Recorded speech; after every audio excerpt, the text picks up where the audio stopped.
By the time the sprinklers hissed on, the backyard smelled like burnt sugar and melted plastic. I'd already heard the name that would split my life in two, and I was, honestly, done pretending I couldn't spell it. My name is Ava, and I'm the kind of person who keeps extra batteries in a drawer just in case. It's small-town Midwest stuff, cul-de-sacs, PDA flyers taped crooked on mailboxes, neighbors waving with grocery bags hooked on their wrists.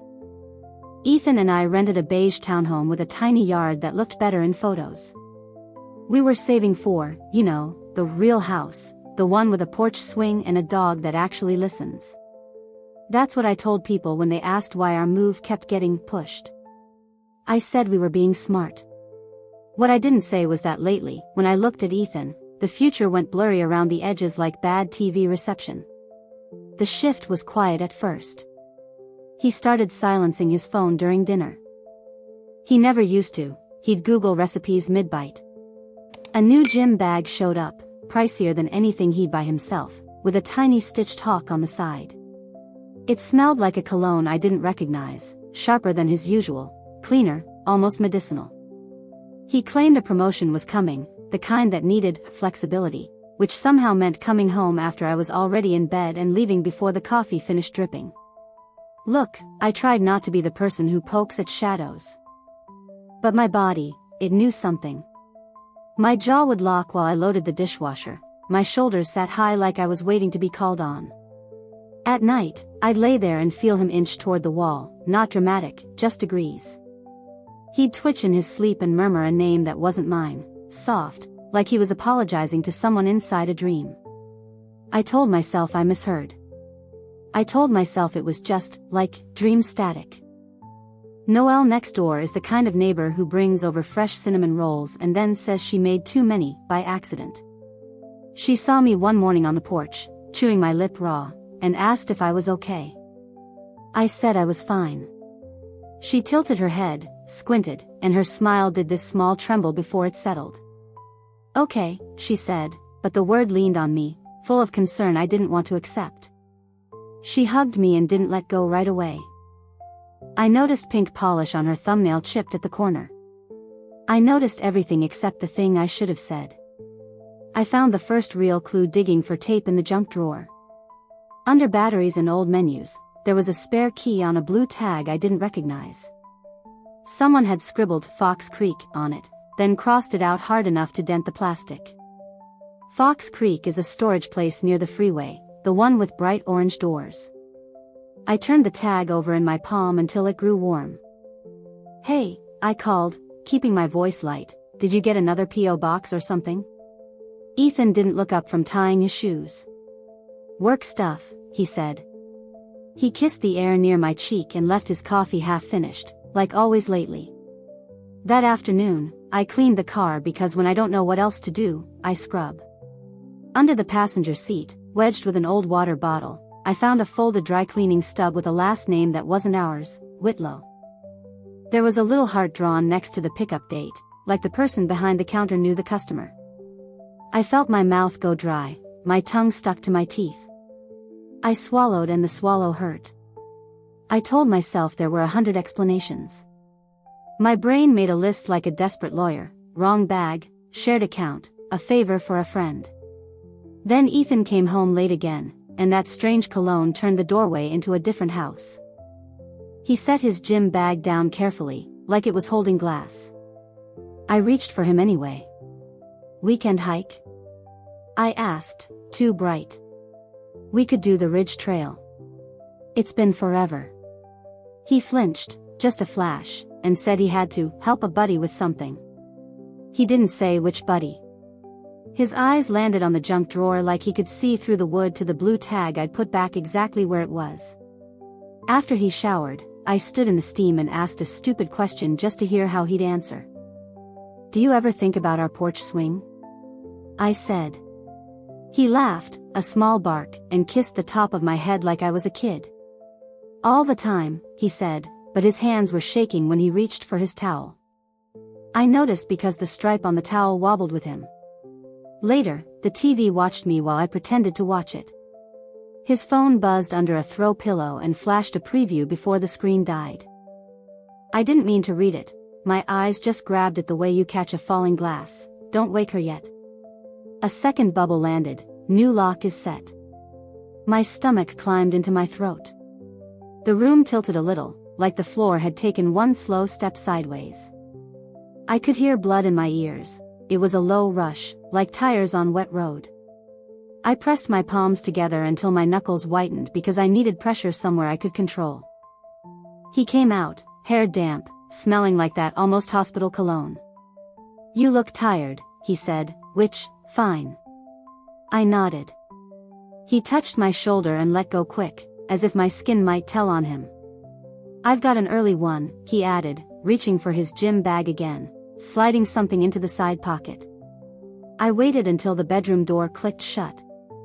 Then I opened the junk drawer, found the blue tag, and put it in my pocket.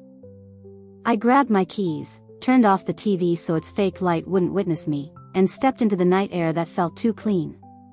The sprinklers on the block whispered on, 1 yard after another, a chain of tiny rain. I told myself I'd just drive past Fox Creek, just look. But my hands were already on the wheel, and my mouth was already shaping the name I'd heard him murmur in sleep. As the engine caught, I said it out loud for the first time, like testing a wire I was pretty sure would spark. The name left my mouth tasting like pennies. I drove anyway, hands at 10 and 2, the blue tag hot in my fist like it could brand me. Fox Creek rose out of the dark, lit rows of orange doors and a humming gate. I didn't have a code, but a pickup rolled in and the driver waved me through without really seeing me, that politeness people use when they don't want details.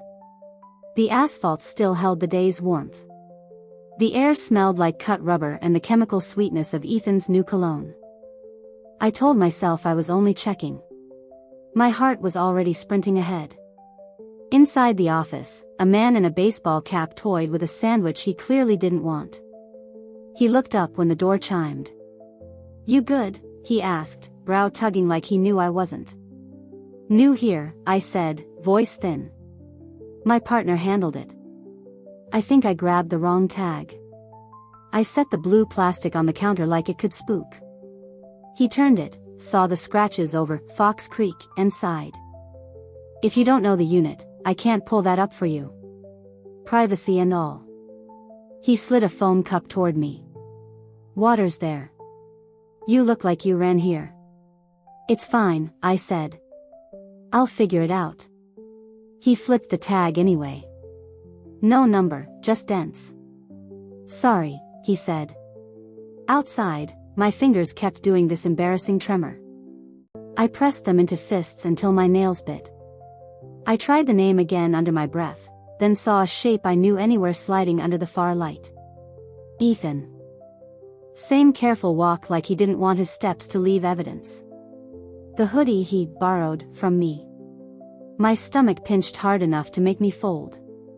I ducked behind pallets that smelled like oil. Another figure joined him, smaller, ponytail swinging, a laugh that landed soft and familiar, the same laugh from cinnamon roll drop-offs. Noel. Relief hit first, which made no sense. Then heat, nausea, and that scraped-out feeling when your heart tries to climb out of your ribs. They didn't touch. They stood too close and talked in those quick, private tones people use when they think the world will look away. Ethan rubbed the heel of his palm over his chest like he does when he's spiraling. He lifted a padlock, turned a key, and the hasp clicked with a small, definite sound. They ducked inside, rolling the door down just enough to leave a wedge of orange light on the concrete. I counted to 10, then to 20, because barging in would be a kind of explosion I wasn't built for. I edged closer and looked through the slit. Angles and edges, a folding table, stacked boxes with the same Hawk logo as his gym bag, a camping cooler, a cheap lamp glowing warm. A black garment bag hung from a temporary rod, bulging with something formal. A frame leaned against a box, dark glass catching light. Cedar drifted out, and a strange sweetness I couldn't place settled on my tongue like a coin taste. Their voices rose and fell. I caught pieces, deadline, if she asks, premiums. That last word snagged like a burr. Ethan hates forms. He once left a stack of clinic envelopes unopened for weeks. Lately he's been lining vitamins by the sink, clearing the search history after Googling symptoms, waking up sweaty and swearing he was fine. For a breath or two, pity knifed through the rage, bright and confusing. Then I pictured Noelle's hand on our porch rail, her careful hug that lasted a beat too long, and the pity curdled into something heavier. Something thumped inside the unit, a plastic clatter. Noelle shushed him, then whispered a short name I didn't know. It stuck under my skin. My phone buzzed against my thigh and I nearly yelped. Spam. The sound ricocheted down the corridor like a small alarm, and the door rolled a little higher. I stepped back into deeper dark, pulse thudding so hard my fingers pulsed with it. I couldn't unsee this. I couldn't unknow that our wave next door had a secret second life 3 doors from the end under a humming light. I also couldn't make myself leave. So I did the only thing my body seemed willing to do. I slid the blue tag into my palm and moved to the neighboring door, close enough to hear but out of sight. Same lock style. My key found its mouth and turned with a soft, obedient click. The tumblers gave like a throat opening to a lie. I lifted the hasp, held my breath, let the metal kiss the night. Then, as their shadows shifted across the concrete, I began to lift the door.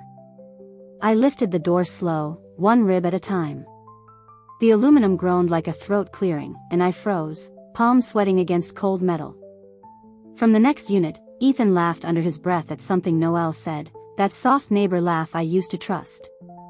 The sound brushed over my skin the way static does when you pull off a sweater. I lifted again. The gap got big enough to slide under. Inside smelled like cardboard, cedar, and something sugary sick, like burnt marshmallow. A single strip light blinked awake, buzzing. The unit wasn't ours, but it looked rehearsed. Stacked boxes with the Hawk logo. A folding table. A cheap rug to catch dirt. On the table, a mason jar of river stones, the smooth gray kind Ethan and I used to pocket on walks. I touched one and my fingertip came away gritty. It hit me weird, like he'd stolen a memory and put it on a shelf. I closed the door to a slim line and crouched. My knees shook. My mouth tasted like pennies and old coffee. Every nerve felt too loud. I told myself I'd look for 10 seconds. 10, then out. I lifted a box lid. Inside, brochures for cabins, glossy, all the photos bright and fake cozy. Another box, the Hawk logo shirt still wrapped in plastic. Under that, a blue shoebox with a rubber band. The band snapped when I tugged. The lid came up. Proof 1 hit so clean I forgot to breathe, a photo, 4x6, printed matte. Ethan in our kitchen, head bent toward Noelle, both laughing, their shoulders tilted inward like a secret. My mug sat in the corner of the frame with my lipstick still on it. Somebody had circled the mug in red pen and written, "Tiny, mine now." The handwriting was neat and careful, almost schoolteacher neat. I felt my throat close. The room tilted a notch. I wanted to tear it, but my fingers wouldn't listen, they'd gone clumsy and cold. I slid the picture back like it could bite and swallowed against a rising, stupid sob.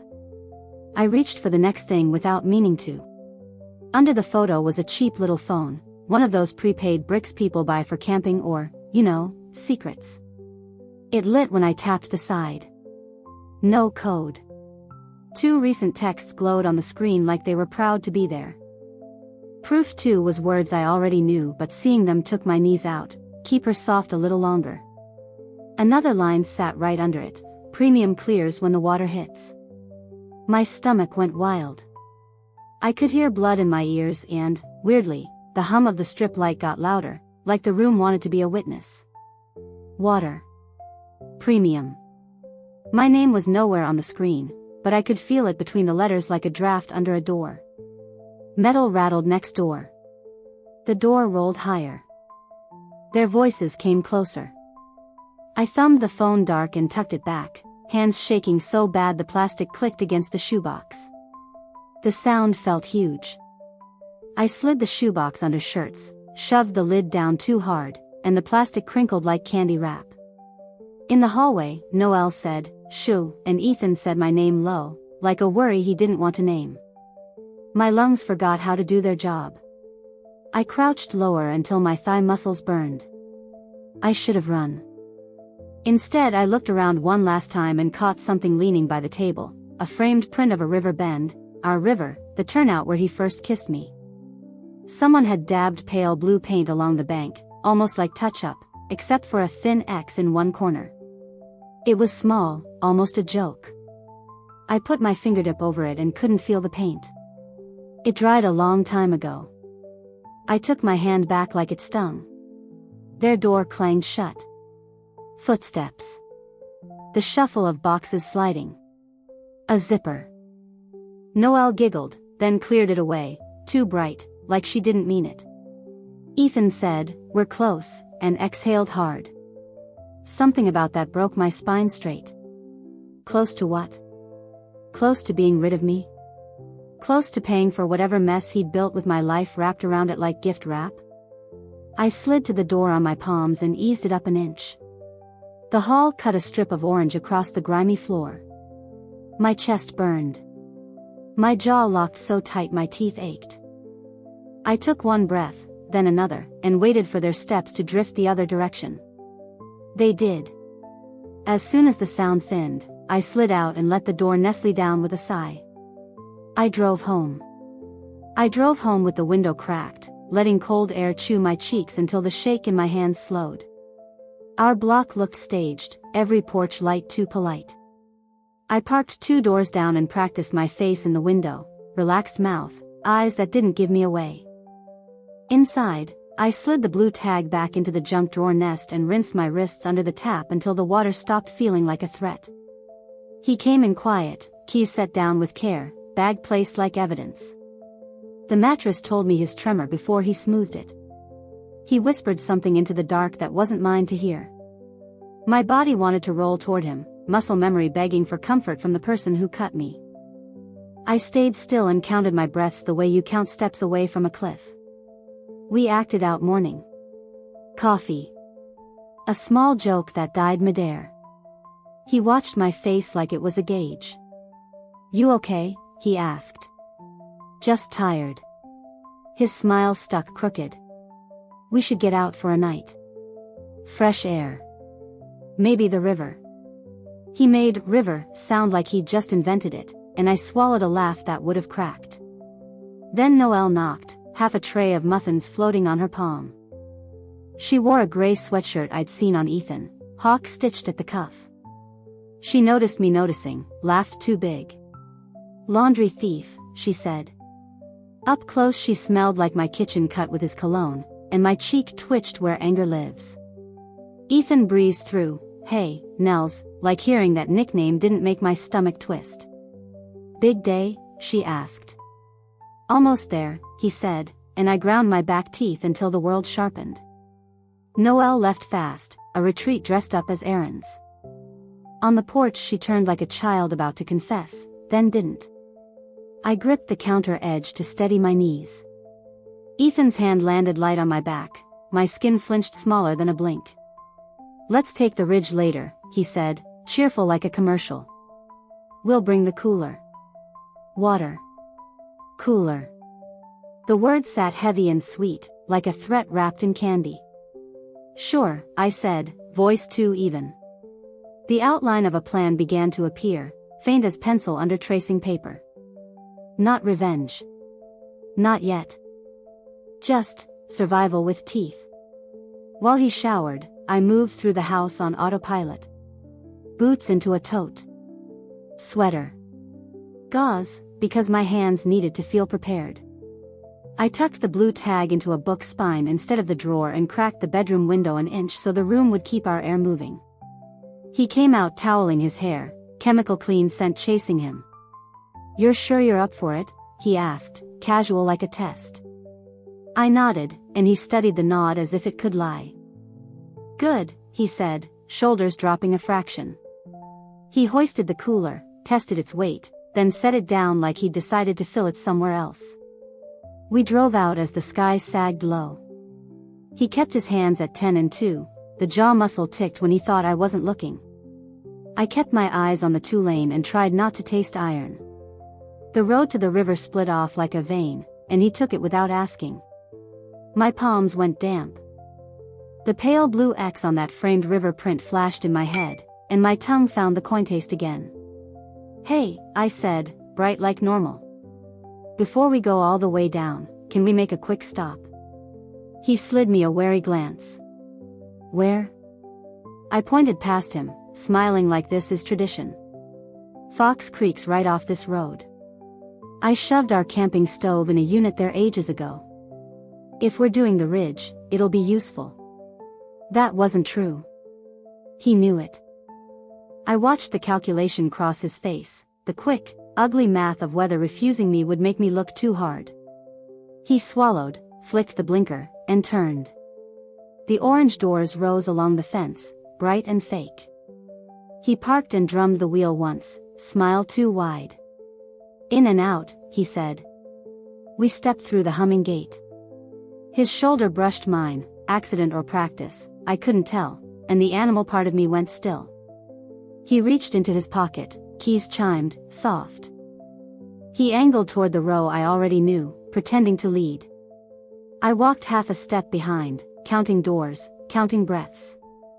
When he stopped, the padlock flashed gold under the corridor lamp. He didn't look at me. "This one," he said, too calm. I let my mouth go gentle the way you do with skittish dogs. "Open it," I said. "Please." He tested the lock like it might say no. For a second I thought he'd refuse and we'd stand there until the lights timed out. Then the key turned, neat and practiced. The door rolled up, the corridor swallowed the clatter, and a strip light buzzed awake. "See," he said, too fast. "Gear. Random stuff. I told you." It looked staged. Boxes stacked tidy, a folding table, a fan on a timer as if air could erase intent. The Hawk logo winked from every corner. A banner leaned half unrolled, Hawk Ridge, pop-up. "Where's the stove?" I asked, keeping my voice soft, like I'd made a mistake. He scratched the inside of his wrist. "Must be at my buddy's unit. Totally spaced. We can still do the ridge." He moved with the ease of someone who lived here, straightening a rug that wasn't crooked, touching shirts like they were pets.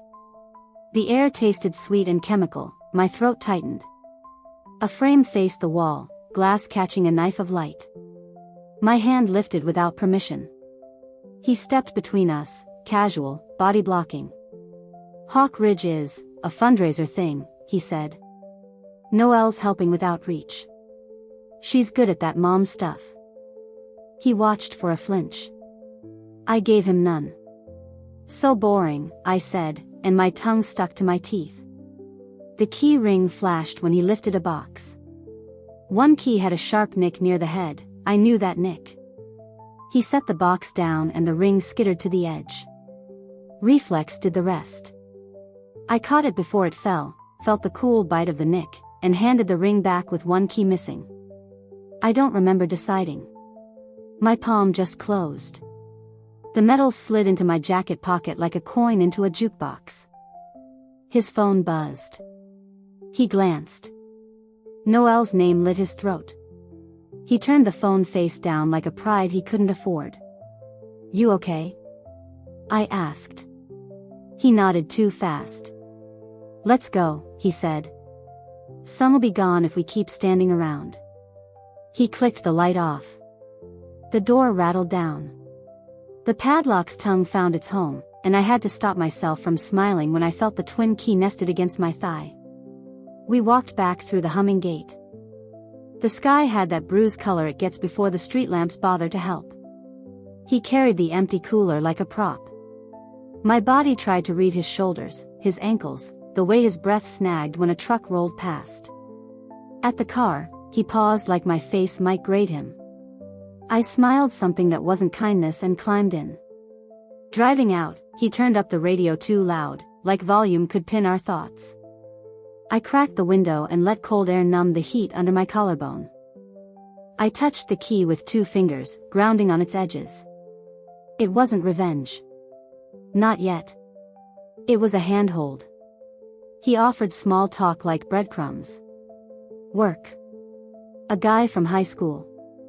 We should, really make time, he said, like he'd borrowed the line from a dentist office magazine. Porch swing, I said. He flinched and tried to laugh. We passed the turn for home and took the split toward the river. Trees closed in. I could smell water before I could see it, that green metal scent that means you're close. He drummed the wheel, caught himself, and flattened both hands at 10 and 2. Almost there, he said, breathy. You'll feel better once we're down there. You always do. He said it like a promise and like an order. My chest went tight. I thought of the X on that river print, the circle around my mug, the way Noelle's laugh had fit into our doorway like it belonged. I said nothing. I just pictured a door he wouldn't open later, no matter how he yanked. The gravel lot opened like a mouth. He killed the engine. The river murmured below, patient and bright in the near dark. He handed me the cooler and smiled like a camera was on us. Ready, he said. Yeah, I said, hearing my voice come from somewhere steadier than I felt. I palmed the key, felt its teeth, and stepped out into air that smelled both clean and wrong. Let's go to the water. I took the path down with the cooler knocking my knee every few steps, heavier than it had any right to be. Gravel slid under my boots and the sound felt too loud, like it might call the river's attention. Ethan kept walking half a pace ahead, doing that fake chill thing with his shoulders while his neck stayed tight. He reached back once, fingers grazing my elbow in a way that was supposed to read tender. My skin did that tiny flinch anyway. Careful, he said, and it came out shaped like a warning. The river showed itself in slivers through the cottonwoods, silver where the current bent. The air had that green metal smell I always liked, and for a second I hated that he had managed to make even this feel rigged. He veered toward the turnout where the roots make a staircase, the same bend from the framed photo, and I saw the pale scrape of paint on a rock like someone had tried to rub an X off and got bored halfway. My hands prickled. I shifted the cooler to my other side and almost swore. The weight thudded like it held something that didn't slosh. Ice is melting already, I said, watching him. We forgot to pack ice, he said, eyes on the rocks. He picked the spot, of course. A flat slab sloping just enough to make your ankles think twice, wet with spray. Let's sit, he said, too bright. Just breathe. He set down his backpack, unzipped it, then zipped it again when I looked. The buzzing in my ears came back. My jaw found that locked place near my ear and camped there. Remember when we used to come here with thermoses? I said, setting the cooler between us like a boundary. He smiled like a photo. Those cinnamon ones, he said. He looked past me, not at me, scanning the line of trees. My stomach dropped to floor. I thought of Noelle's laugh in the storage corridor and the neat handwriting circling my mug. I thought of that text I shouldn't have seen and the word premium, fat and smug on the screen. The water chattered as if it was in on the timing.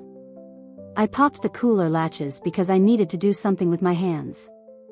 The smell that rushed out wasn't food. Chlorine and cedar and something sweet, like a hardware store pretending to be a spa. On top, a folded towel. Under it, a coil of nylon rope and a waterproof pouch, the kind people use for phones. I didn't go deeper. My mouth filled with that coin taste again. He watched my face like he was reading a weather report. Prepared, he said lightly.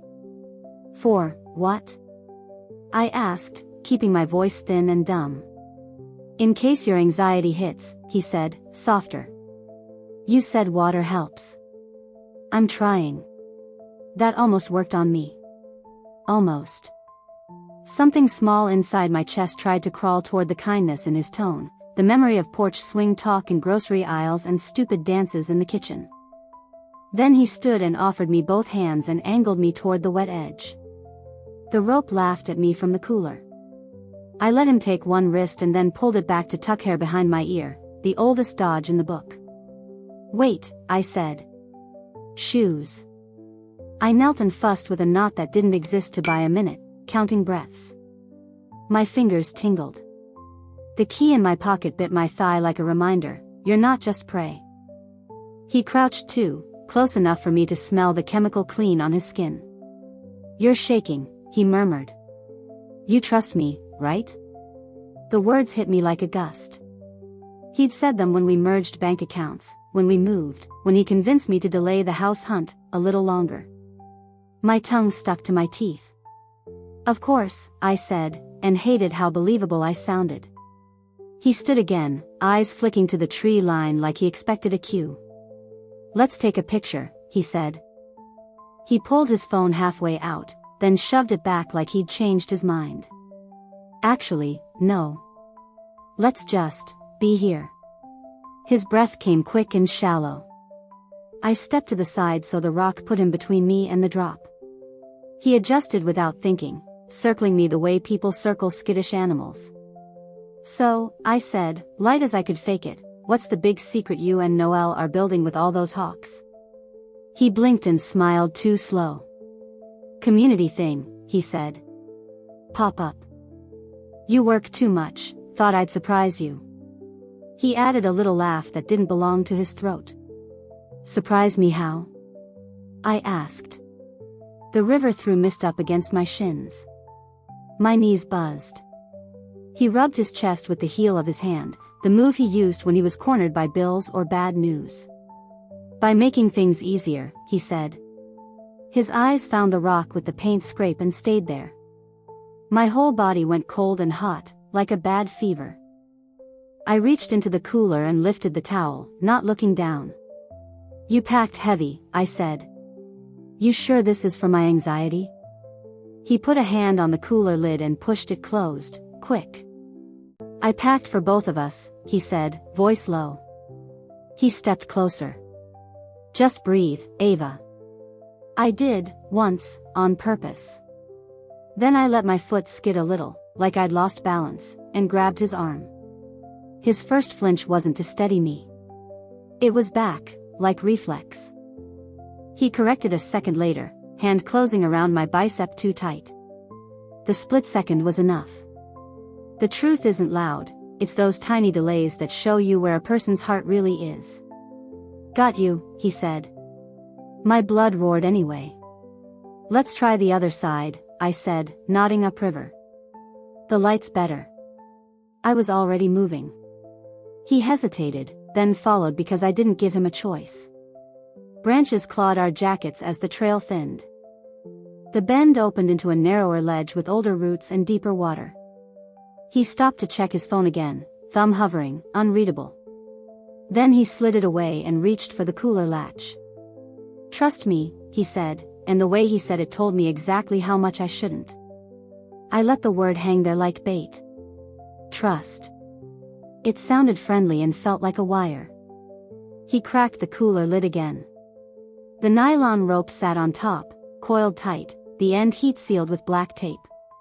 Just in case, he said.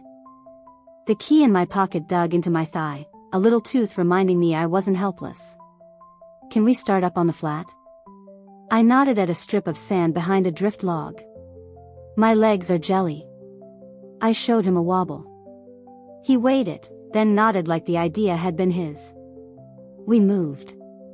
The river here looked slower but it pulled harder, a slick green ribbon with muscle under it. He crouched by the cooler. Breathe with me, he said, taking my wrist like a nurse, pressing a shade too long. My ears filled with static. Water? He asked, reaching for a waterproof pouch. I got there first and unzipped it at my hip. Inside, 2 blister sheets with the text scratched off, a tiny roll of plastic wrap, a hotel-size cedar shampoo, a small orange-handled knife. My stomach flipped. I slid the pouch to the ground by my boot and stepped on it like a paperweight. Ava, he said softly, careful, you're spiraling. Probably, I said. Tell me something true. I love you, he answered, and a dumb part of me leaned toward it before he added, you'll feel better once you're in. In, not with me. A shout rolled down the path, 2 guys with headlamps, fishing gear clanking. He glanced up bank, then put on a bright smile. See, he said. Company. Safer. Safe for who? Let's take a picture, I said, grabbing his sleeve with both hands like I needed the anchor. Proof we did the healthy thing. He hesitated, then handed me his phone, camera open. I angled us so the background was trees, not water, clicked once, and let the phone slip into the sand beside my bag. Oops, I said. He didn't go for it. That told me everything. The headlamps veered to another bend. Alone again. He lifted the rope. Slip your arms through, he said, shaping a loop like a teacher. It's just for support. You first, I said. He looped it around his forearm, loose and wrong. See, he said. I smiled, palmed the free end, and threw the coil hard into the current. We watched it unspool, tape blinking as the river took it. What the hell, he said, voice low, not enough to bring the fisherman back. It slipped, I said, holding up my shaking hands. They were already shaking. He stared at the empty cooler, plan flickering behind his eyes, then scrubbed his chest with his palm. Fine, he said, too calm. We'll just sit. Great, I said, and nudged the pouch farther under the log with my heel.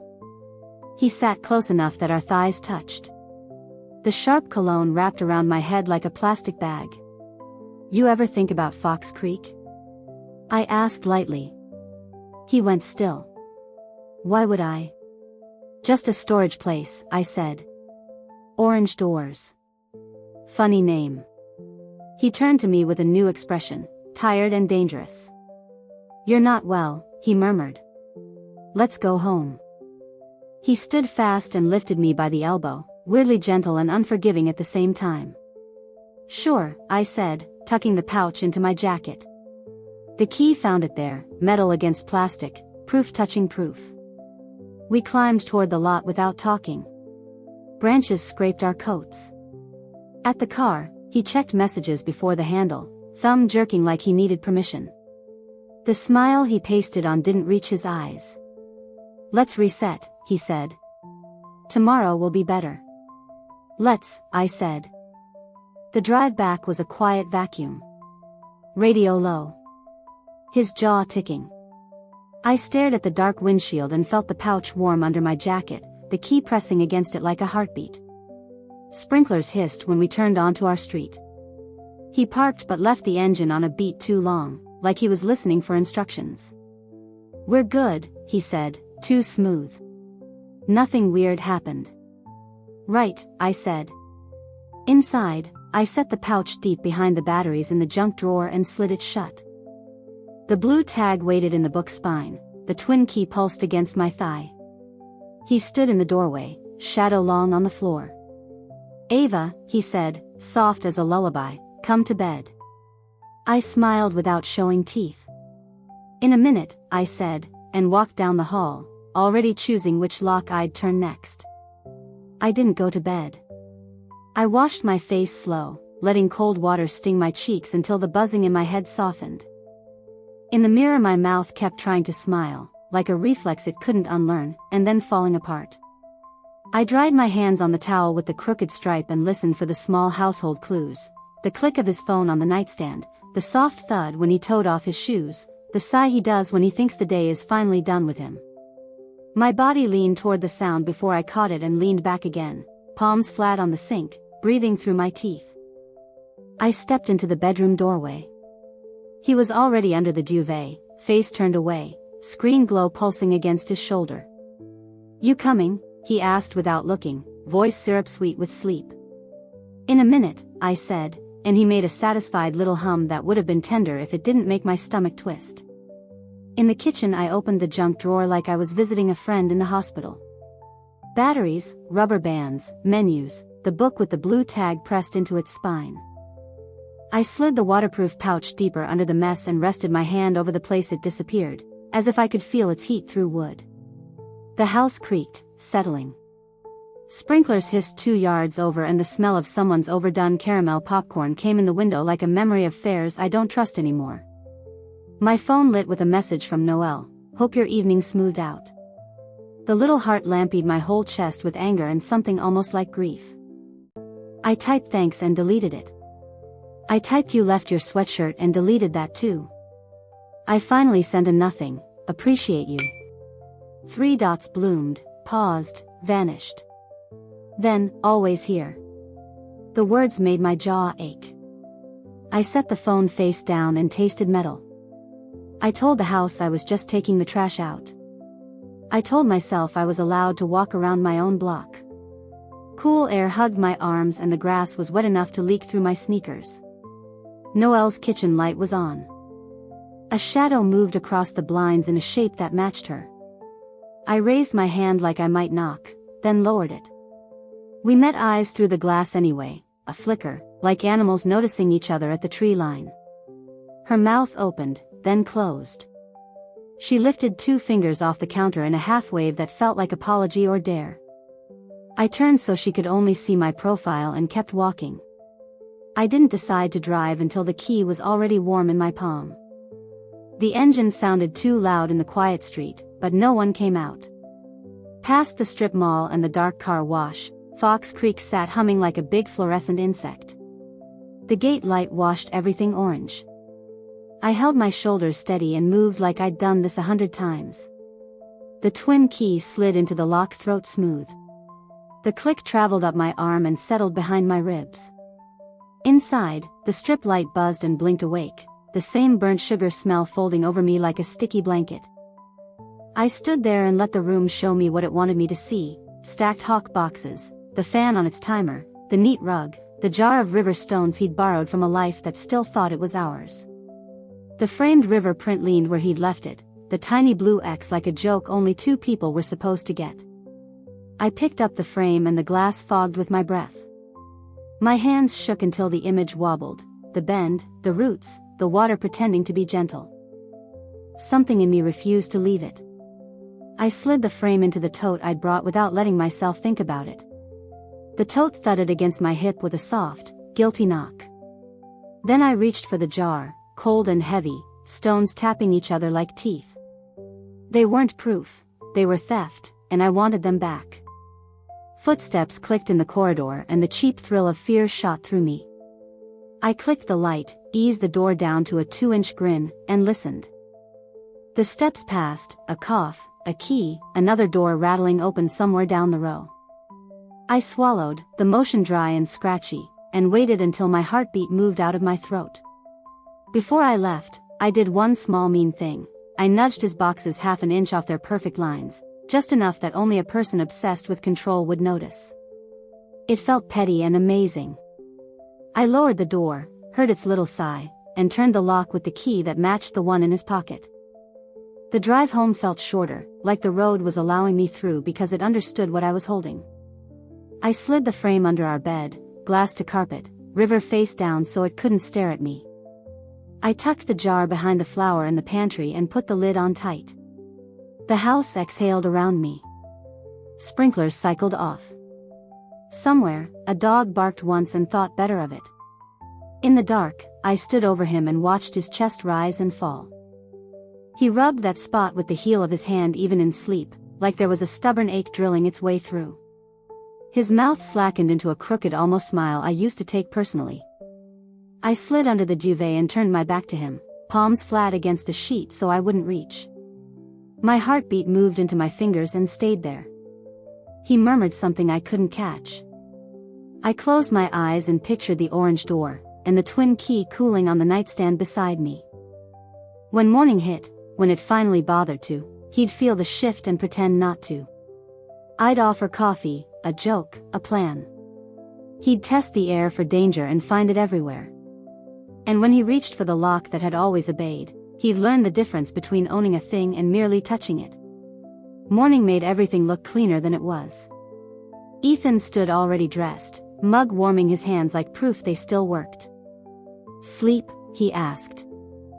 I poured coffee, the spoon ticked the cup because my fingers were doing that small jitter.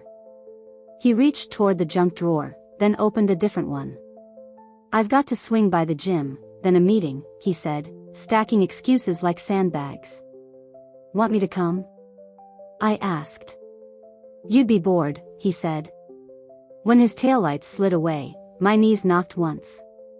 Then I drove the back streets. By the time I tucked behind a truck near Fox Creek, the orange doors looked like teeth. He walked fast, shoulders squared like posture could change luck. At the unit he inserted a key, turned hard. Nothing. The shake in his hand climbed his arm. He stared at the lock as if it had betrayed him, rubbed his chest, and called. Noelle's SUV slid in, grill dusted with flour. They didn't touch. Did you give it to her? She asked, too sharp. I didn't. She tried the key, then tried again like you double-check a bad test. It's the same lock. I know. She crouched to peer into the seam like she could see a future through metal. Timeline moved, she whispered. We don't have, she cut the sentence like a thread. He hovered a hand near her shoulder and let it fall. We'll figure it out, he said, which sounded like please keep me from drowning. They stood there listening to an imaginary clock. When she lifted her hand I saw a thin red line around her wrist, a fresh halo. Rope. She tucked the mark into her sleeve fast. Tonight? She asked. If the weather holds. We wait, he said, looking at the sky like weather owed him favors. They left separately, like distance could rinse what they'd planned. I drove home tasting iron. Noelle was on her porch folding a dish towel, domestic as a postcard. Too many scones, she called. Want a couple? Up close, flour dusted her sleeve. Our fingers brushed. Her pulse jumped like a caught moth. You okay? I asked. She nodded too fast. You? Same, I said. We held eye contact a second too long. Bring your mug later, she offered. Maybe, I said. Inside, I set the warm bag down and took one stone from the jar I'd stolen back. I placed it on the island, centered, a smooth gray eye. The front door opened. He set his keys in the dish and froze at the stone. Where'd that come from? I don't know, I said. Maybe it was always there. He laughed without sound, gaze flicking from hallway to drawer to my face. Let's eat, he said, too calm. We did. I chewed and tasted river grit. When the plates hit the sink, he leaned on the counter like a man discussing weather. How do you feel about a night drive if it clears? He didn't look at me. I touched the stone, cool and steady. If the weather holds, I said, borrowing Noelle's tremor. He nodded like we'd agreed on dessert. He went to the bedroom to change. The house smelled like a storm with no rain. I opened the junk drawer, slid the waterproof pouch a fraction forward, and closed it again. I wanted him to feel watched without knowing how. He came back fast, face arranged into soft concern. You sure you're okay? He asked, too late for the question to be real. Tired, I said. He brushed my shoulder and let go too soon. Nap, he said. I'll grab groceries. List on the counter, I answered, and tasted the lie inside the chore. After the door closed I stood still until his engine faded, then pulled the frame from under the bed, flipped it over, and pressed my thumb to the tiny blue X. Back outside, clouds stacked low.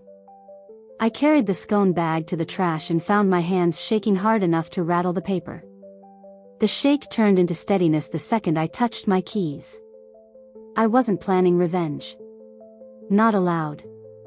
I was planning quiet gravity, the kind that makes choices slide where they belong. When he returned, he set a loaf of bread on the counter like proof of normal life and glanced at the drawer. I forgot onions, he said, too bright. We'll live, I said. He watched me like I might crack or bloom. Tonight, he said, let's get some air down by the bend. Sure, I said, and took the stone off the island, slipped it into my pocket, and felt its weight settle like a promise I hadn't spoken yet. Evening came in like a bruise that wouldn't stop spreading. He hovered around the house as if picking up a signal, clearing already clean counters, folding and refolding a towel that didn't need it. I kept my voice lazy and my hands busy, swept the floor, watered the plant I've killed 3 times, tucked the stone into my pocket and the twin key into the lining of my jacket. We were both staging different shows in the same room and pretending we couldn't see the lights. He checked the window, then me. "Skies are clearing," he said, like weather had given permission. "Good for the bend." I nodded and tied my boots, letting the laces bite until I felt present. Before we left, I carried my mug next door, a neighbor errand with teeth. Noelle opened fast, smile already loaded. Flower dust flared off her sleeve when she brushed hair behind her ear, and the faint red ring at her wrist looked angrier tonight. "Borrow sugar?" I asked, holding up the empty mug. "Always," she said, "too warm," and stepped back. Her kitchen smelled like vanilla and something cedar sweet that made my throat tighten. 2 travel mugs sat by the sink, both stamped with that hawk. On the fridge a kid-drawn river, wobbly blue, was held up by a magnet shaped like a life ring. An X in pale crayon hovered near the bend. I stared 1 second too long. "New art?" I asked. She flinched a micro-inch. "Old," she said, and handed me sugar I didn't need. Our fingers touched, hers were cold. "You look tired," she whispered. "Storms blow over." "Some," I said. "Some wait by the water." We held eye contact until the moment thinned and snapped. "See you later," she murmured, and I heard the question hiding in it. Back home, Ethan stood by the door, jacket on, keys in hand, like a man who wanted to be admired for punctuality. He searched my face the way you check a fence for holes. "Ready?" he asked. "Sure," I said, and slid the stone deeper into my pocket until it found its place against my palm. The drive out felt rehearsed. He cranked the radio low, then lower, as if sound might spill the plan. I watched his hands at the wheel. "Chest okay?" I asked, casual. His jaw hitched. "Fine," he said. His thumb rubbed the same spot anyway. The lot was half mud, half gravel, the river voice louder than I remembered. He reached into the back seat and came up with a different bag, soft-sided, zipped to the teeth. Not the cooler. He slung it over his shoulder like it weighed nothing and smiled a version of himself I'd dated years ago. "Errol help," he said. "You'll sleep after." "Maybe," I said, and stepped onto the trail first so he'd have to follow my pace. We took the split toward the old roots. The path narrowed until branches combed our sleeves. I let the stone fall from my pocket onto the dirt where the trail forks, a small gray memory that wouldn't shift. He didn't notice. He was watching the water like it might say his name. "Do you want to try the flat?" he asked. "Less slippery." "I want to see the bend," I said. He started to speak, then swallowed it. At the ledge, mist salted our faces. I turned and unzipped my tote, slow. He stiffened like the sound meant stop. I pulled out the framed river print I'd stolen back, the one with the tiny blue X. His eyes jumped to it like metal to a magnet. I held it at waist height between us. "We forgot this at home," I said. "Thought it might like its real view." The look that crossed his face wasn't shock. It was recognition dragged over denial. He tried to smile and missed. "It's just decoration," he said, voice thin. "Paint." "Right," I said. "It's just paint." We stood there with the picture of the river in a frame and the river itself breathing below us. He rubbed his chest with the heel of his hand hard enough to blanch the skin. "You're shaking," he said. "Sit with me. I'll hold you. We don't have to go near the edge." I walked to the old drift log and set the frame against it, glass catching a smear of sky. "Tell me something true," I said, not looking at him. "We need a reset," he answered, too fast, then softer. "I want ease for you." "For me?" I asked, and my mouth did that quiver I hate. "For us," he corrected. He should have moved then. He didn't. He was waiting for something, wind, dark, an empty stretch of path. Headlights brushed the trees up by the lot and went dark. He flicked his eyes that way, tiny, automatic. I felt the river in my bones and the key against my hip and the weight of the choice pressing down like a hand. I thought of Noelle's wrist, the hawk mugs, the X that kept showing up like a dare. I thought of the rope I'd fed to the current and the pouch asleep in my drawer and the way he said in when he meant away. Okay, I said, like surrender. Show me where you'd want me to stand if I needed the water to fix me. He exhaled, almost relief, and pointed, there, a slick angle where roots knuckled into shadow. I stepped toward it slow, counting each breath, and kept my voice steady even as my knees hummed. Walk with me, I said over my shoulder, and I heard him follow as the ledge narrowed and the river leaned in to listen. I let the ledge decide our pace. Roots knuckled up like ribs through skin, and the spray salted my lips. He kept half a step behind me, bag hanging from his shoulder, breath clipped short like he'd jogged upstairs. Here? He asked, pointing with his chin at a place where the rock sloped toward slick shadow. I nodded and stood where he'd marked, feeling the pull of water through my boots like a low magnet. He set the bag down between us like a friendly pet. You're shivering, he said, voice smooth. We can sit. I'll hold you. He opened his arms and waited, not stepping closer. I felt my jaw lock. My palms went damp. I faked a stumble toward him. His first move was backward. He corrected, too late, one hand touching my sleeve like you'd steady a stranger on a bus. Truth is quiet. It arrived in that delay and sat down beside us. Ethan, I said, making my voice small the way I used to when I wanted him to explain bills, what does premium mean when the water hits? His mouth tried 3 shapes before sound. You misread something. I read exactly what you wrote, I said. And I changed the lock. His eyes flicked to the bag, then the path, then my pockets like they had mouths. He rubbed his chest hard enough to make skin go pale.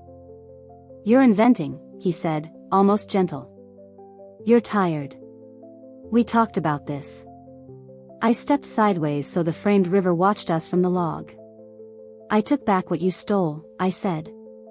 Stones. The print. Your neat little shrine to a day you were planning to erase me. He swallowed and the sound was louder than the water. You're scaring me, he said, like a script. Good, I said. That means you can hear me. Look at me. Keep looking. He obeyed, which somehow hurt worse than defiance. Tell me, I asked, if I slipped right here, would you jump in? He blinked slow. Of course. Show me. He laughed without sound, the kind that never reaches the ribs. Don't be dramatic, he said. Let's go home.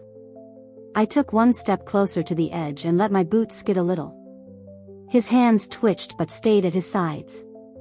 Then he did something small and ugly. He nudged the bag farther from the drop with his toe, like equipment mattered more than muscle and bone. My stomach turned over. I changed the lock, I repeated, softer. I slid the twin key from my jacket and held it up between 2 fingers so the wet light kissed it. His face drained like someone had cracked a valve. He reached out, palm open, performing calm. Give me that, he said. You'll feel better when this is sorted. I will, I said, but not for the reason you think. I stepped back and tucked the key away. He followed, just enough, and the ledge answered with a scrape under his heel. There it was again, that first instinct to save himself. He looked at the water like a door he wanted to use and hated that I could see it. Where's the rope? I asked, almost conversational. He stared. What rope? The one you didn't pack tonight because I threw the last one to the current. I watched the words hit him. His shoulders rose, fell, then settled into a new plan I couldn't read yet. You're not safe, he said. Let me take you home. Soon, I said. After you answer something. I kept my eyes on his and spoke slow. When did you start calling her Nels? Before the storage unit or after? He didn't blink. She's our neighbor. She's your partner, I said. In outreach. In errands. In whatever you named this. He smiled like a man on thin ice discovering he can run. You're confused, he said. You're making patterns. Headlights brushed the trees up by the lot and went dark. A door clicked. 2 sets of steps. 1. The wind kept the count to itself. He heard it too, his attention twitched uphill. The river took the moment and pushed. I picked up the framed print and set it at his feet, the tiny blue X winking under mist. Stand where you pointed, I said. Humor me. He didn't move. I lifted the key a fraction from my pocket, just enough for him to feel how far from his plan he'd drifted. He stepped onto the darker rock, shoes sliding for purchase. Here, he said, voice thin. Happy? Say the rest, I whispered, even though the wind was taking our words apart. Say you were never going to jump. I wasn't going to jump, he said at last, words flat, like he'd practiced them in a mirror. I was going to hold you, Ava. That's it. Then hold me without the water, I said. Here, on dry rock. I opened my arms. He didn't move. His fingers twitched toward the bag instead, a tiny confession his mouth couldn't make. Something cracked up by the lot, just a car door, ordinary, but his head snapped that way like a dog hearing its name. Wind shouldered down the bend and lifted the hair off my neck. I tasted metal and cedar and the sour left behind when you almost cry but don't. Say it, I whispered. Say you chose your plan over me. He rubbed his chest hard, jaw tight. We are not doing this here, he said, low. You're worked up. You're seeing patterns. Footsteps on the trail. No lamps, just the soft grind of soles on dirt. Noelle stepped out from the trees wearing my old rain jacket, the hawk stitched small at the cuff. She stopped when she saw the frame leaning on the log and me holding my pocket like it had a pulse. Her face did that collapsing thing people do when the story they rehearsed hits a wall. I texted, she said to him, not me. You didn't answer. Service is garbage, he said, but he wasn't looking at his phone. He was looking at my hand. Noelle's eyes found the X on the glass and then the rock he'd pointed to. She swallowed. Can we please go talk where the ground doesn't move? She asked, voice thin. This is unsafe. She meant for them. I sat on the drift log, palms down, feeling the rough bite through fabric. Fine, I said. We'll go. But we go together, and you both walk in front. Ethan opened his mouth to argue, then shut it. He stepped past me onto the path, bag slung close, shoulders set. Noelle followed, eyes on the ground like she could memorize each route and later swear none existed. I picked up the framed river and cradled it against my ribs.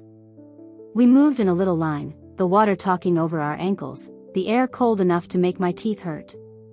My body kept trying to remember the version of this where we were 3 neighbors, not this small parade of bad choices. At the lot, the sky was the color of a bruise after it starts to fade. Noelle's SUV sat crooked, one tire kissed up on the curb. She turned to me like someone begging a stranger for directions. You're scaring me, she said. You're scaring yourself. Her voice wanted to be kind and kept landing on scared. Then answer me, I said. Why the jar of stones?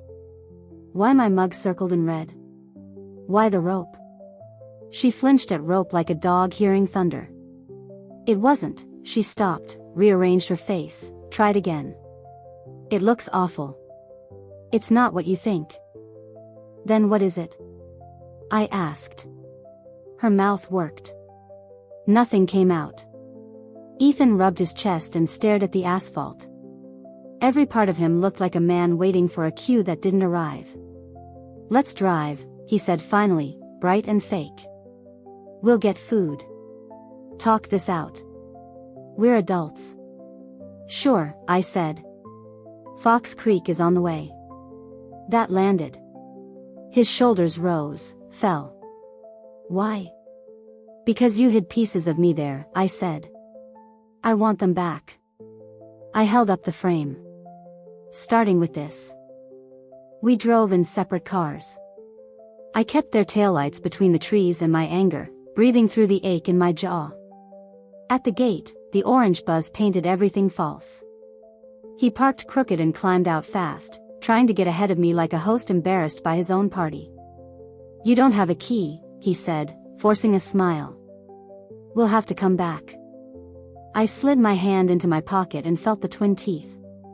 "Open it," I told him. He stood there, measuring what he could bluff. Then he lifted his chin and walked down the row. Noelle touched her wrist like it hurt and trailed him, a step behind. At the door, he tried his key. Nothing. He tried again, harder, metal clacking in the quiet. "Weird," he said lightly. "Must be sticking." I stepped beside him and fed the twin into the lock. It turned like a sigh. His face changed in a way I'll never forget, anger, then awe, then a kind of grief that didn't belong to me. The strip light buzzed awake, washing the room the color of old paper. The boxes sat proud, the fan ticked on, the rug lay straight. But the jar of stones was gone, the framed river was cradled in my arms, and the neatness had shifted half an inch off true. He saw it. His breath shortened. Noelle stared at the empty space where the jar had lived and pressed a knuckle to her mouth. "Take what's yours," I said, voice steady, "and look at what you built from stolen pieces."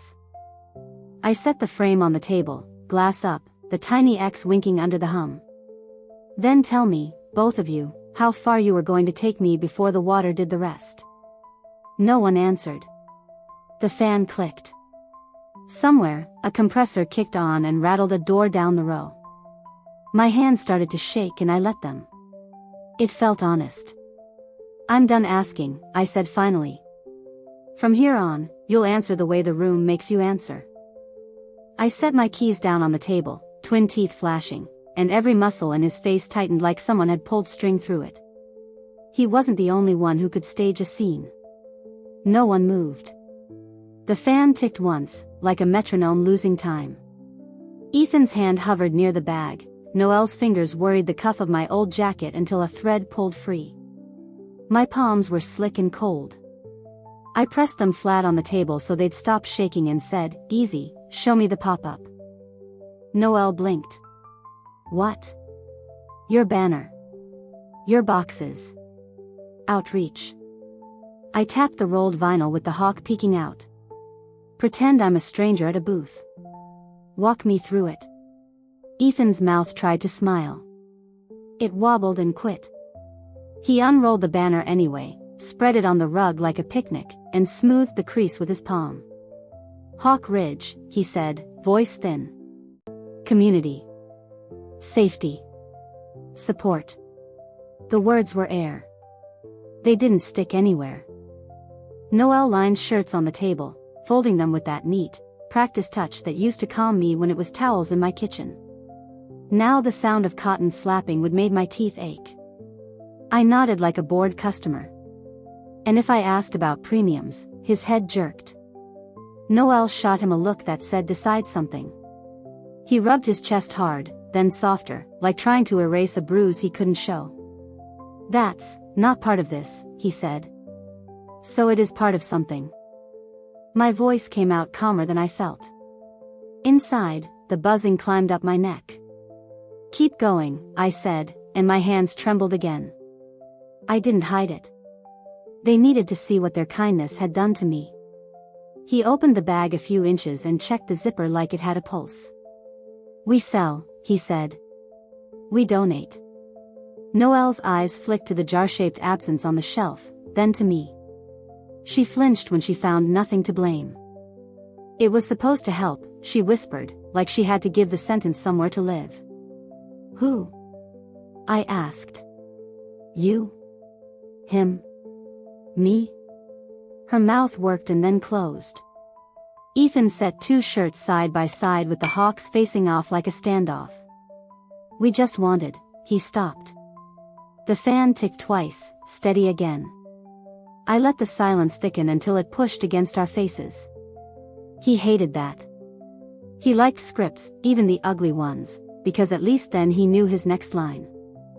I took the twin key from my pocket and rolled it once between my fingers, feeling its teeth. Then I stepped into the hall and pulled the door down until only a hand's width of light made a stripe across their shoes. "Ava," he said, gentle like a threat. I clicked the lock.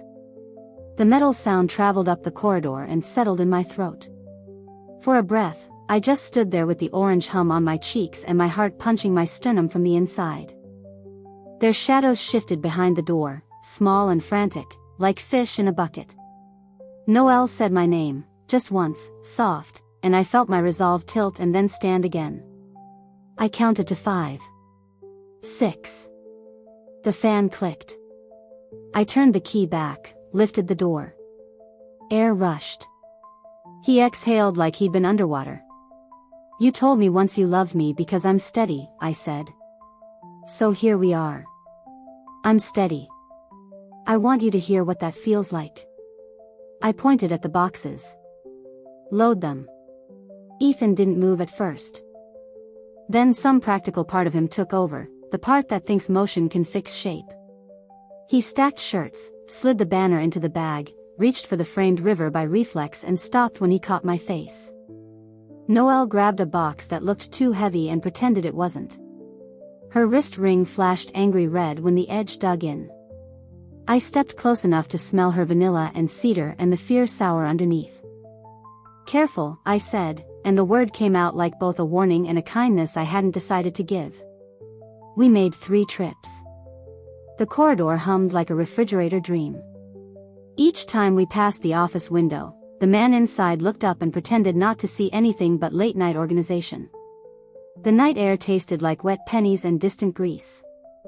I could feel the key sweating in my palm even when it wasn't there. At the lot, I put my hand on the hatch before Ethan could slam it. "Not back to your place," I said. "Mine." He waited for the lie he could pounce on. There wasn't one. "You always wanted a pop-up," I added. "You'll get one." The drive back felt like moving furniture in a house you already know is condemned. He followed my taillights, Noelle followed his. I watched the rear view and made myself breathe slow until my jaw unclenched. Our block glowed that polite yellow it saves for nights no one wants to name. I backed into the driveway and killed the engine. Sprinklers on the next lawn whispered to themselves.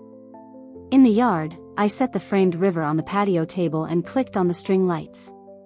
The bulbs hummed, made everything look softer than it was. Ethan stood in the doorway holding a box like an offering he didn't know how to give. "Ava," he started. "Don't," I said, not loud. "Just bring them." We built a little store under the cottonwood, shirts, banner, a neat stack of pamphlets with words that didn't mean anything. Noelle's hands shook so badly she tucked her fingers under the table to hide them. I didn't help. I stood by the hose spigot and let my thumb worry the metal until it went warm. He kept glancing at the edges of the yard like he could run at any second and have it look like stretching. "Neighbors will see," he said finally, trying for a laugh. "We'll look ridiculous." "Yes," I said. "We will." He rubbed his chest again, slower this time, as if a stitch were being pulled through him. "I never," he began, and the river print caught him at the corner of his eye. The X glowed faint, a dare under fairy lights. He swallowed it back down. Noelle moved closer to him until their sleeves brushed. They both pretended it meant nothing. "I'm not here to make a scene," I said, truthfully. "I'm here to make a mirror." I took 2 shirts, held them up to the night, and let the cotton sag off my wrists. "You can tell me you were building something good. But if it only works when I disappear, it's not good. It's a trick." A car door thunked down the block. A porch light flicked on across the street. Wind shifted, the smell of someone's grill drifted over, sweet and plastic scorched. He noticed the hose in my hand then. His face did that quick right and erase. "Don't do something you can't undo," he said. "I already did," I answered, and set the nozzle on mist. The cottonwood let a few leaves go, lazy as confetti. I laid the banner over the table like a tablecloth and waited for him to decide what happens when the show finally has to open. I kept the hose on mist, thumb resting on the trigger. The banner lay over the table like a picnic we didn't earn. Ethan hovered with a box cutter he didn't need. Noelle hid her hands under the table, knuckles blanching whenever a car rolled by. The string lights hummed, pretty and wrong. Pitch it, I said. Pretend I wandered up with $10 and a soft heart. Hawk Ridge is a community initiative for river safety, Ethan said, cadence borrowed from a county meeting. We sell shirts, donate proceeds. To who? I asked. To families, he said. To the ones who need it. What do they need? I asked. The question sat between us like steam. Noelle swallowed. Crisis happens fast, she offered. We can be ready.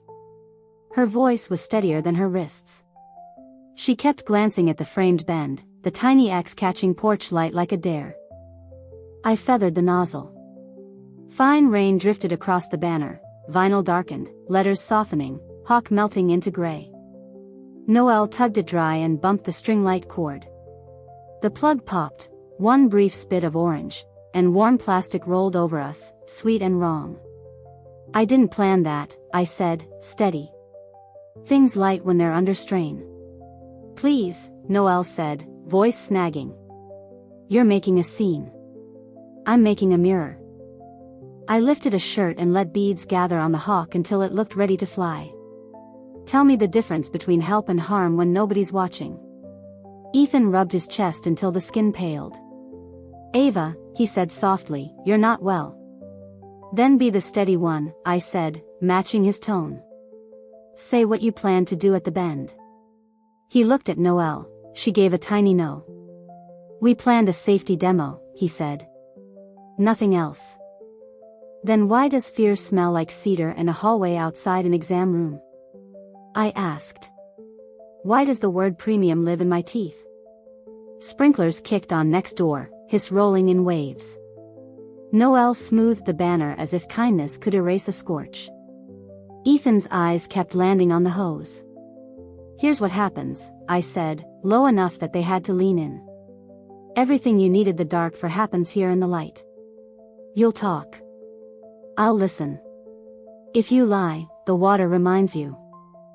He laughed once, brittle. You can't waterboard us with a garden hose. I don't need to, I said. You're already drowning. Something in him sagged. For a second I saw the man who fell asleep on my shoulder during storm warnings. Then the mask slid back on.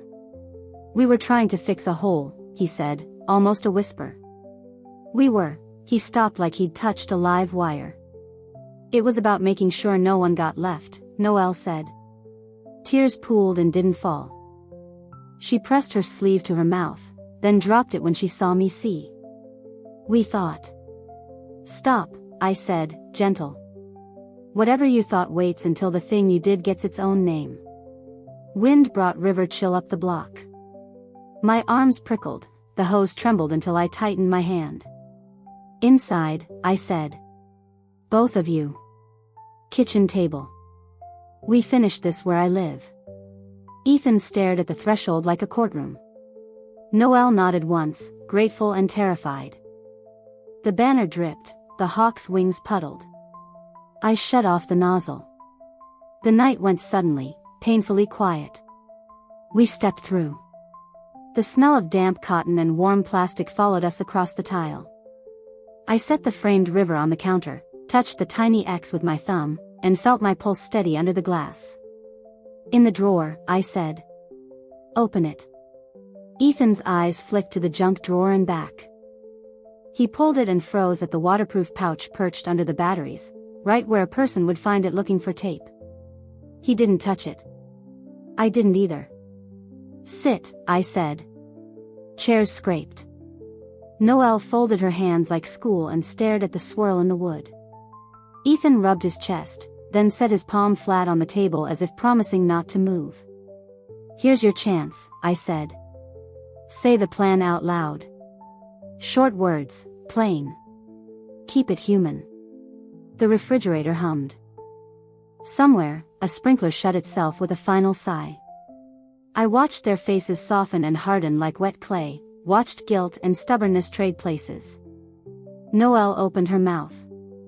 Ethan shook his head once, then couldn't stop the next breath from shaking. Start with the name you whisper when you think I'm asleep, I said, voice even. Then we'll talk about the bend. I waited. Ethan looked at the pouch, then at me, then at Noelle. Nels, he said. The word hit the table like a dropped spoon. That's the name. Good, I said. Now the bend. He stared at the wood grain until his eyes watered. We were going to take you there and calm you down. Hold you. Let the river do its quiet thing. While a premium cleared, I said. Noelle made a sound like a thin glass cracking. Ava, please. Out back, I said. You built it in secret. You can take it apart where people can see. We moved as a unit, awkward, silent, no one sure who was leading. The patio lights hummed. The banner lay damp. Across the fence, a couple of silhouettes paused the way people do when a story announces itself. I put the framed river on the table and unscrewed the jar. Stones clicked against glass, then rolled across the hawk's wings like hail. Tell it, I said, voice carry flat. Short words. Plain. Ethan tried to smile at the neighbors, then gave up. I needed money, he said. We both did. For what? I asked. He swallowed. The tendons in his throat stood out. He looked ready to lie, then looked at the stones and didn't. Tests, he said. Imaging. I kept putting it off. They won't cover enough. I thought, if there was a payout, I could get it done and clean up what I owe. Noelle's kid needs therapy too. Insurance acts generous and then claws it back. We felt cornered. My face went hot and then cold. I kept my hands steady on the jar. So you taught yourselves to breathe standing over a river and told yourselves that meant mercy. We were never going to push you, he said quickly. You fall there all the time. Slippery. I figured if it happened, I could say I tried. Neighbors drew closer, a half circle pretending not to be one. Noelle's mouth worked. I'm sorry, she said to the table. It got away from us. He heard a specialist say sooner is better. I thought. She broke off and gripped her wrist like it could keep the rest in. That's the plan, I said. That's the truth. You did the math and put my body in the answer. No one argued. Sprinklers clicked down the block. Somewhere a dog barked and then didn't. I turned to the fence line. If any of you ever buy a shirt from a cause that can't stand daylight, keep your money. A neighbor cleared his throat and took his wife's hand. Another lifted a phone without pointing it, the way people do when they pretend to scratch their ear. The night held very still. I set the jar down, palms empty now. Here's what happens next, I said to them both. You'll pack this up and drive it to a friend who doesn't ask questions. You'll leave the unit empty by morning. You'll stay out of the river. You'll stop knocking on my door. If anyone asks why you vanished from the block, you say you're tired and need a reset. You do not use my name to buy yourselves another month. Ethan flinched like I'd slapped him. Ava. No. My voice surprised me. It didn't shake. You wanted soft? This is soft. I'm not calling anyone. I'm giving you the chance you refused me, a life that doesn't run on lies. Something in him folded. He rubbed his chest and let his hand fall. I was scared, he said, loud enough for the fence. I woke up with my heart banging and the world shrinking, and I thought if I could just fix the numbers, everything else would unclench. He closed his eyes. I told myself I didn't love you enough to keep you. That's the part one can't even hear without wanting to throw up. There it was, the motive I'd felt in the tremor of his hands, turned over under the porch lights. It didn't fix anything. It didn't forgive anything. It just sat there, human and ugly and late. Noelle met my eyes. I hate me, she said softly. I kept saying we wouldn't really let it happen. Then I stood at the bend and waited for wind. I picked up one stone and pressed it into her palm. Hold that, I said. When you think about the bend, feel this instead. Then leave me alone. They nodded like kids who finally understood the rule they'd been skating. Together, numbed by embarrassment and whatever was left of love, they boxed the shirts, rolled the banner, gathered pamphlets. Neighbors drifted back into their own porches, quiet as tired birds. I coiled the hose and turned off the lights one by one until the yard was just shapes. At the door, Ethan hesitated. Do you need me to say I'm sorry? He asked. I shook my head. I need you not to need me. He bowed without meaning to, a little collapse around the ribs, and walked to the car. Noelle followed. Tires whispered away. The night closed. Inside, the kitchen felt larger. I slid the pouch back into the drawer and shut it like a lid on a bad season. I took the framed river to the sink, ran a damp cloth over the tiny X, and watched it fade to nothing. Then I carried the jar outside. The block smelled like wet lawns and burnt sugar and whatever was left after almosts. I walked until the dark finally gave me the bend, and I tipped the stones back where the water could remember them without me.